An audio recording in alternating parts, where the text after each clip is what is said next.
Okay, so welcome to the introduction of forces.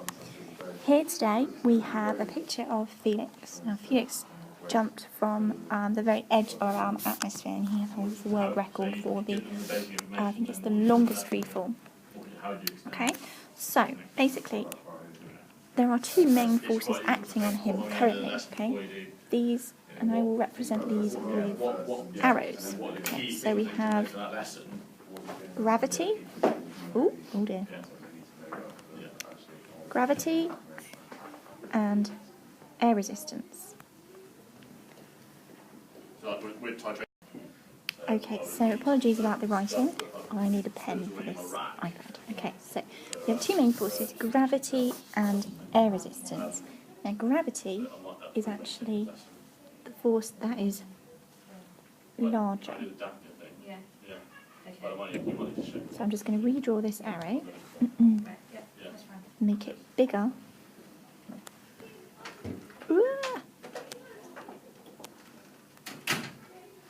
Than that one. Okay, so that means that gravity is the larger force than air resistance. Okay, these two forces are unbalanced.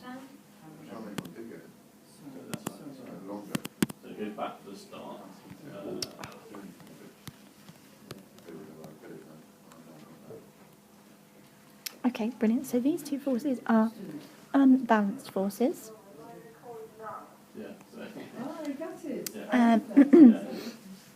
This is because Felix is accelerating towards the ground. Okay.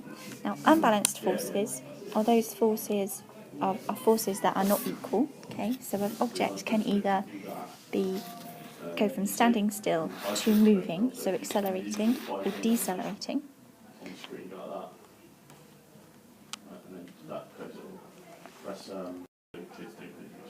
Okay, so here we have a picture of Felix standing on the ground, and we're going to use this to represent balanced forces. Okay, so I'm going to add the two arrows that represent one for gravity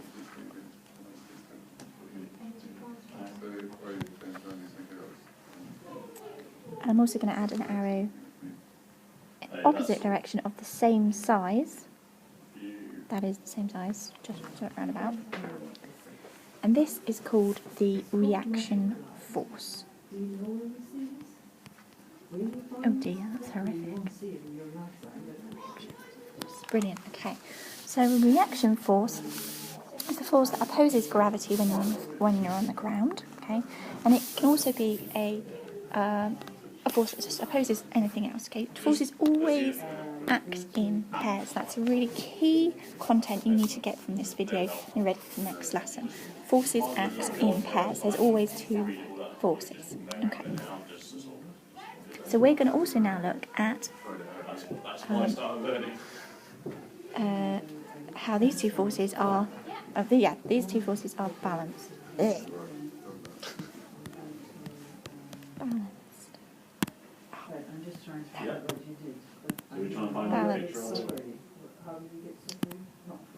Balanced.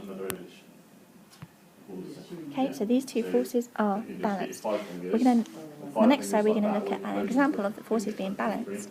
However, Felix is still moving. Okay, so this is an example again of Felix falling, okay, but he's reached a constant velocity, okay, the speed with a direction. He's reached a constant speed, okay. So, seeing as he was already moving and the forces were previously, gravity was stronger and they were unbalanced. Now he's reached a constant speed, the forces are now balanced. Gravity, which is the bottom one,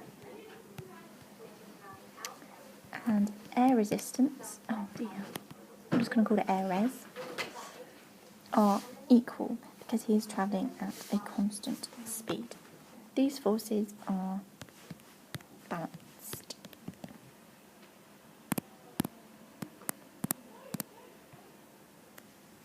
Ta-da!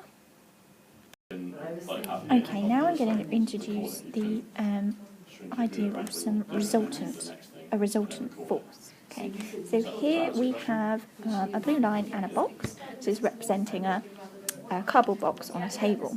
Okay, we have two arrows. This arrow and this arrow. Okay, now this arrow is larger than the left side. Okay, it's because the force on the right hand side is stronger, is a larger force. Okay. Now we're going to give that force. Let's, for example, it's an applied force. Let's write that on there for you. Applied force. Oh, it's green. Applied force. Okay. Somebody's pushing from the right hand side of the screen. Okay. The force counteracting this on a table would be, first of all, would be a mixture of friction and air resistance. I'm going to start with you. So there's like 5 more minutes left.